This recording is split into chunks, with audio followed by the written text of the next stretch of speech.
first keynote presentation of the day, Building and Scaling AI-Ready Data Centers in India.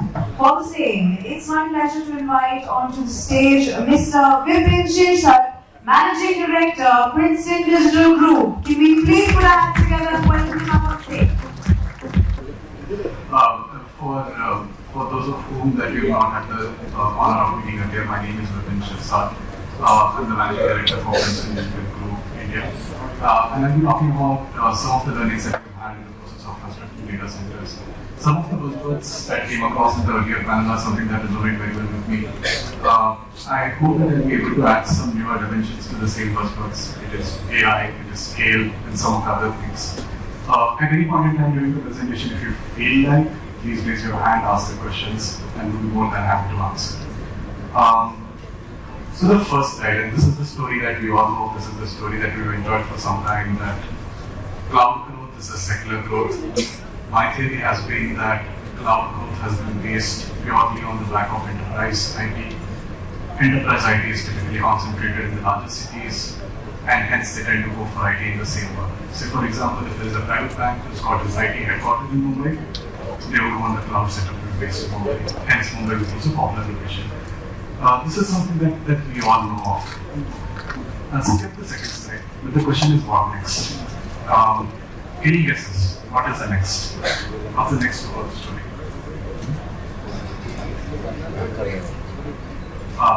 Okay. The most popular was what? Thank you. So, AI is louder? Okay. I will go to speak louder. So, does this work? Thank you. So, AI is the next buzzword. Let's get in some classroom coaching session. What are the types of AI? What is AI? What are the types of AI? Gen AI is okay. We'll come to Gen AI, which is generative AI. Machine learning is one of the ways to implement AI. Yes. Okay, there are three kinds of AI. Has anyone heard of this? Let me follow the first one, then you can guess the next two. The person who guesses the next two gets a giveaway. So the first one is artificial narrow intelligence. Has anyone heard of this? Okay, let's talk about the next two as well. There's something called as artificial general intelligence, and there is something called as artificial super intelligence. Artificial narrow intelligence is, many moons ago when I was a computer engineering student, I was taught that artificial intelligence is a concept when machine does things better than what we as humans do today. Using the same concept, depending upon how better, there are three ranges of AI. One is artificial narrow intelligence, which is when machine or computer system is able to do specific tasks better than human beings. A very good example of this is weather prediction. Another example could be autonomous car, and so on. When we move from a narrow wire to a machine, where a machine is able to generally do everything better or equal to what a human does. So a machine is able to exactly imitate a human being. That's called artificial general intelligence, because generally are similar to human being. And there potentially is a stage where the machine does everything better than what we as humans do. The machine kind of develops its own conscious. That would be artificial super intelligence. What we see today is some part of artificial narrow intelligence. Generative AI that we're talking about, the machines are able to understand languages. Some of the machines are able to create images.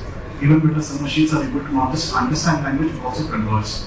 All of this is artificial narrow AI. A lot of AI is yet to happen. What we see today is on the tip of the iceberg. With that, let's get into what we have today. So artificial intelligence has got two parts. One is generative AI, and second is predictive AI. These are the most popular ones that we see today. What happens in generative AI is there are large machine learning modules which process a lot of information, or as we call data sets, that is available in public internet. This information needs to be generated by human beings. Then the machine learns this information, tries to identify trends, tries to identify relationships, tries to identify patterns. And when the machine is questioned using these trends, relationships, or patterns, it answers the questions. So the first part is training, and the second part is inference. These are the two kinds of setup. The next is predictive AI, when we are using some kind of statistical model to predict something. Again, many moons ago, I used to work at American Express. American Express had a lot of information of credit card usage of all its users across the world. We used to use all this information and try to figure out which are the customers to whom we should go and provide which card. If people have defaulted on payment, which are the set of customers to whom we should go for collections first. So some of those applications were existing earlier too. They're getting more and more sophisticated as we move on, and that is a part of predictive AI. Now, one more slide of education, and then we'll go to the next one. This is AI value chain. Most of us understand the last layer, which is users like us and users like organizations who are trying to do better. Use the AI concept to improvise our organization's performance. The next layer is application. I think all of us are very much familiar with ChatGPT 4 that we have used. Some of us have also used Starling to generate images.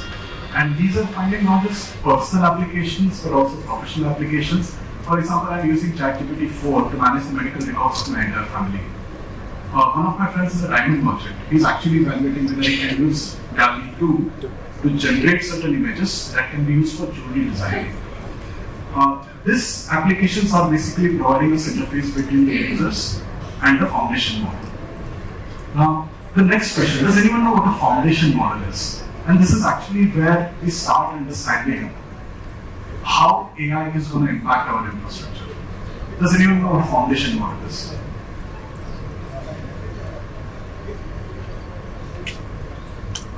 There are examples of foundation model given here.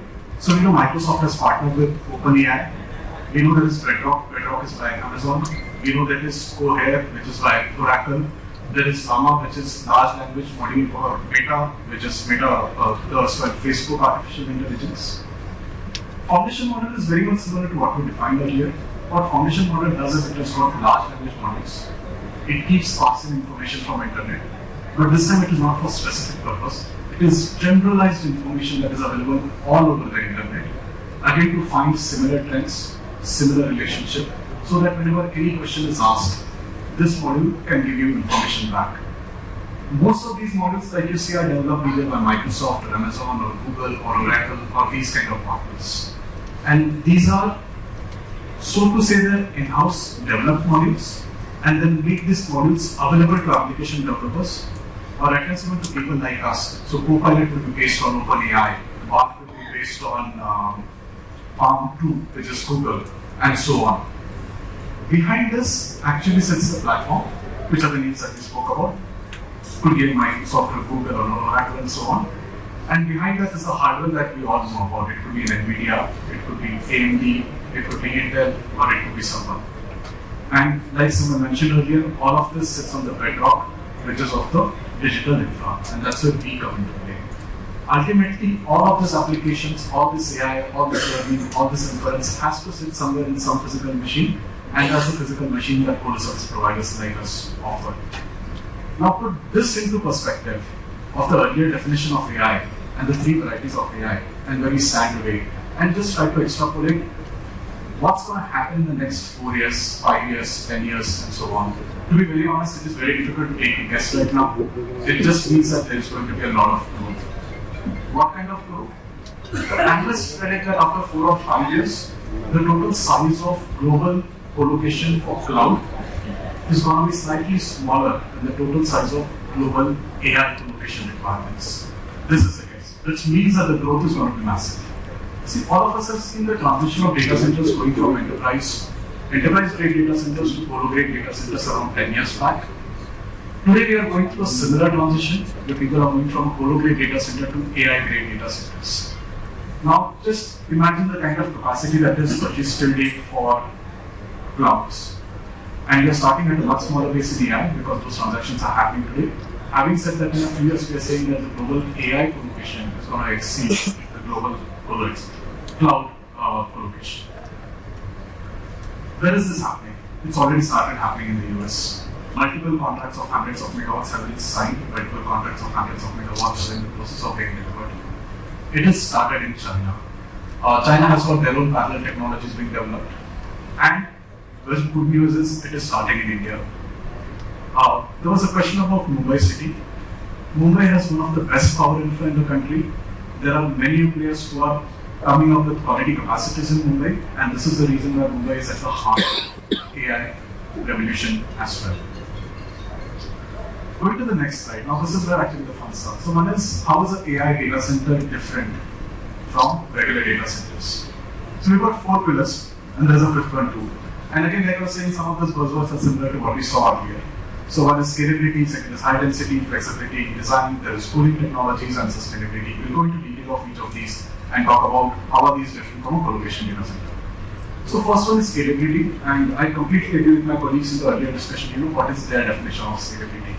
Larger land, larger power, high power densities, being able to provide 3-digit data centers and so on. But for a moment, let's take a pause. Let's turn the table. Let's assume you're Amazon, you're Microsoft, you're Google.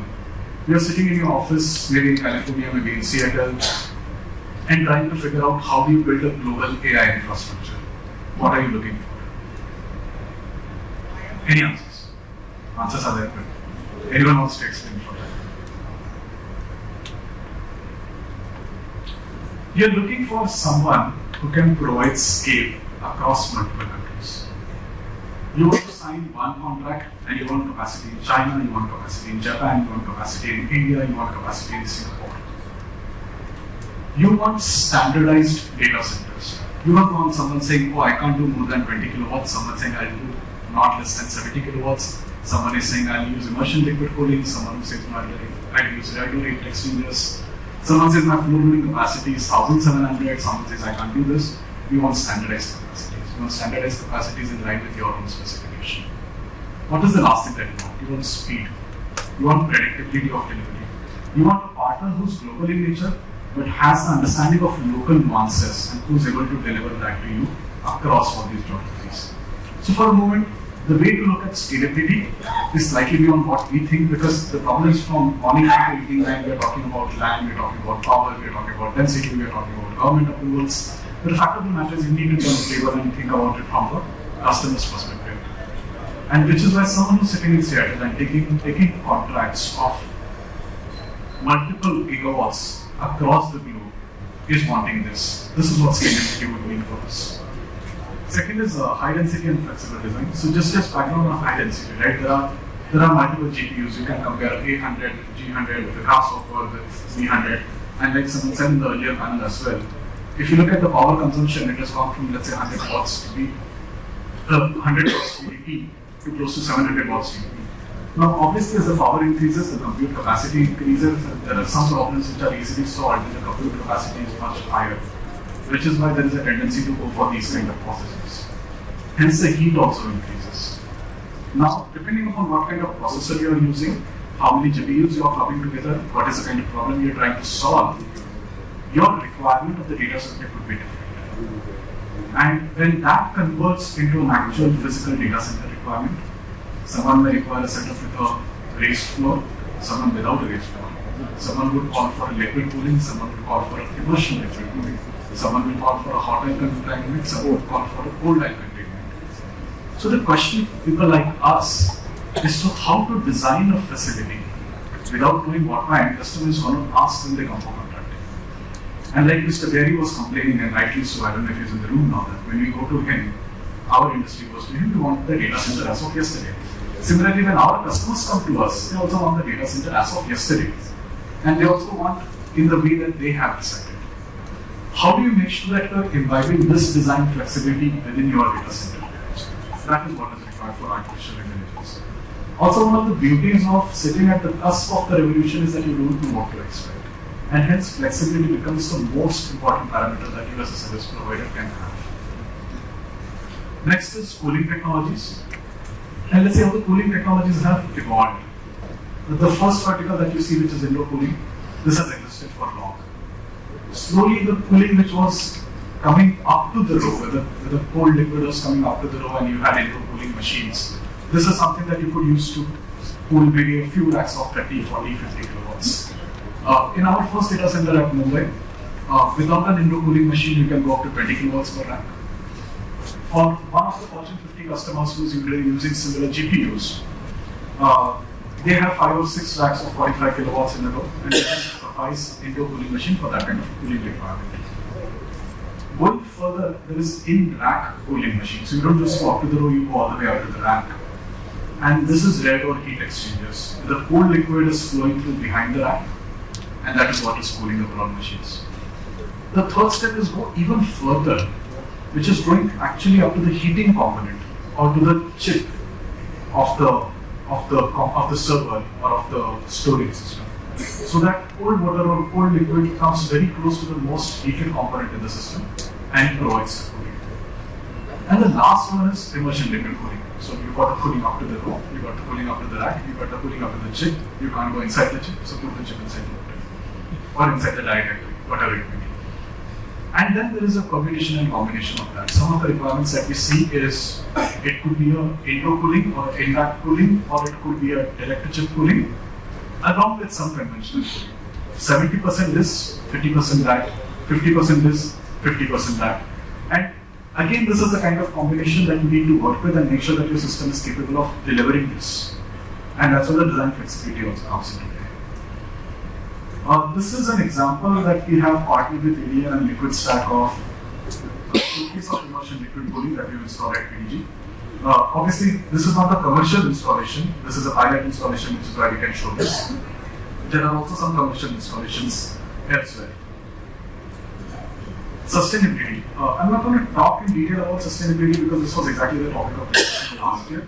But here are the 4 pillars of sustainability, and PDG in the past has shared in public forums the details of these 4 pillars on how to improve the sustainability of the data center. Since then, we have evolved further and we have added few more dimensions to sustainability. So one is actually walking the talk on certification. PDG's MU1 is Mumbai's first IGBC Platinum data center in the country. And if I may remind that IGBC Platinum certification actually requires you to achieve a PUE of 1.39 at 33% of the load conditions for the building. So it is actually a tough certification to achieve. The second is Open Compute Project. I don't know, how many of us have heard of Open Compute Project? Okay, can someone talk one line about what an Open Compute Project is? There's a giveaway for that. Okay, not half a line maybe. This please. It's a disaggregation of hardware. I mean, it's more of a democratization of your hardware. Yes. Yes. Where you have multiple layers of your hardware coming in from the ecosystem of different layers, like right from chipset to your price to your power systems to your supply. And so it's basically disaggregation of your hardware and making it more democratized way of assembling your hardware. Right. Right. So may I have your good name, please? Sandeep Nag. Thank you. Thank you so much, Sandeep. One round of applause for Sandeep. And let me So, Open Compute Project is actually a forum, like Mr. Dev said, that it's democratization of information, where people share information about their data centers, about their equipment, so that the industry can collaborate together to bring the most efficient infrastructure. It was started, I believe, by Meta. Today, Microsoft, Google, Ali, all of these guys are a part of Open Compute Forum. PDG's SG1 data center was Asia's first OCPD data center. PDG's MU1, which is Mumbai one, is India's first, and even till date, the only OCPD data center. This kind of collaboration helps us to make sure that our designs are in line with the anticipated changes that the industry is expecting. The last is Anderson Climate Accord. Anderson Climate Accord is actually a coalition of people who are committed to reduce the carbon footprint of digital infrastructure globally.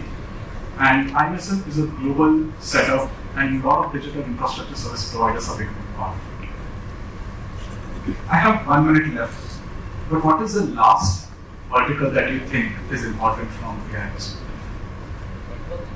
We spoke about design, we spoke about flexibility of cooling, we spoke about sustainability. What's the last one? Negative execution. Speed of execution, that we got covered that in scalability, predictable delivery. What for security? Cyber security. Unfortunately, we are part of the infrastructure. We don't. I so much agree with you. Yes, right now we are talking about creating the infrastructure, which is the last layer. So I agree but disagree with you. Maybe after the session I can have a one-on-one with you. Network connectivity, high-speed data that needs to be transferred.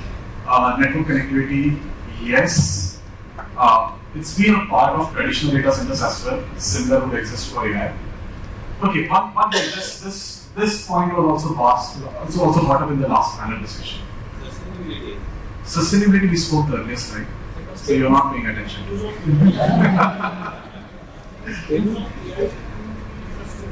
Rules of AI infrastructure maybe may not be listed at the electrical mechanical infrastructure layer. Yes, last. Sorry? Operations and management. Yes, but again that would be in line with the co-location data center that is existing.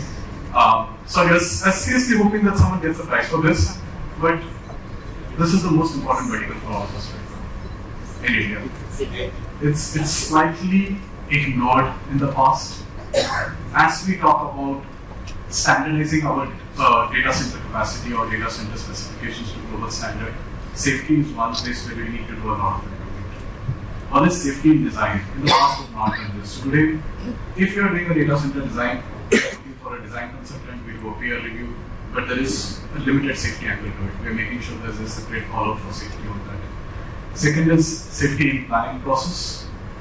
Whenever we are working with our partners, we are making a data center delivery plan for 20 months. We are trying to identify which are the highest activities. We do a hazard identification and risk assessment for these activities. When the activity comes close to execution, we are making sure that it is in line with the HSE standards that we want. Safety in supply chain, we choose vendor partners who are aligned to our safety standards. There are ratings. The T rating for us also includes rating for safety. And the last one is certification. PDG is a new one, is a ROSPA Gold certified data center, which is Royal Society for Prevention of Accidents. It looks for your safety program. It also looks for how you have implemented the safety on the ground. I'll take a pause here. I know I'm short on time, but if there are one or two questions, we can continue. No questions. Thank you guys. I can leave the questions there. May I please request Ms. Shweta Kalyani, please present souvenir from Fuji. Mr. Shirsat. Thank you so much.